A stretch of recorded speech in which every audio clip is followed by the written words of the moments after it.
Magandang gabi po, Luzon, Visayas at Mindanao.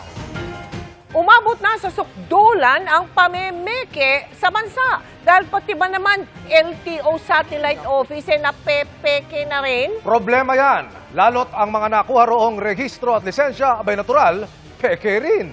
Posturang legit ang opisina ng mabisto sa Malasiki, Pangasinan at nakatutok si John Consulta. Sa surveillance video ng NBI Ilocos Regional Office sa isang bagong tayong establishmento, bumungad ang signage na LTO Office, Malasiki District Office. Mukhang legit pero sumbong ng LTO Region 1 sa NBI, peking opisina ito. Kaya agad ikinasa ang isang entrapment operation.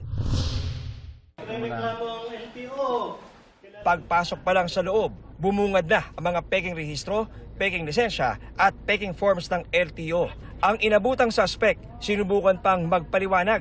Bilang pong asawa po ng barangay captain, yung nasasakupan niya po ito, sa tingin ko po, may karapatan po kami gumawa ng isang establishment na makakatulong. LTO, Regional Office. Ako po nanghingi po ako ng ano kaya... Nabigyan na po ba kayo? Ito na process po nila, ma'am, congratulations. Sabi nila magpapapunta po dito. Tatlo po silang kausap po. Madam, ako po ang Regional Director ng LTO.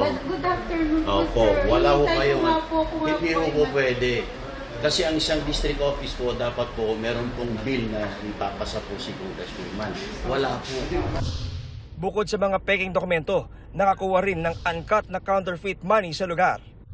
Malaking operasyon ang gustong gawin ito at dalawang buwan na ito nag-ooperate at talaga nagpakilala na ito ay official na LTO officer at may opisina at nakakatakot ito para sa ating mga kababayan na naniniwala na sila ay nakapagproseso ng tamang dokumento sa LTO, yung pala ay hindi.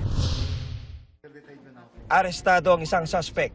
Ayon sa LTO, malaking perwisyo ang naidudulot ng peking LTO Satellite Office na nag-issue ng mga peking dokumento at counterfeit LTO license na nabisto ng LTO Region 1. Huwag silang kukuha ng driver's license sa mga ganyang paraan. Kasi once na nahuli ka na peke yung driver's license mo at na-involve ka sa aksidente, mas talo yung mismong may driver's license. Kahit sabihin mo na ikaw yung nasa tamang lugar sa kalye at na-aksidente ka at yung palang driver's license na dala-dala mo ay peke, talo ka doon. Okay. Pangalawa, pag kumuha ka na ng totoong driver's license at nalaman namin na peke yan at nahuli namin, meron kang kaukulang penalty na dapat mong panagutan. Babala ng NBI sa publiko.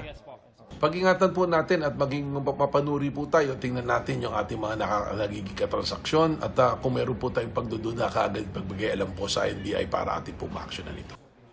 Sinisikap makuha ng GMA News ang panig ng suspect. John Consulta, nakatutok, 24 oras.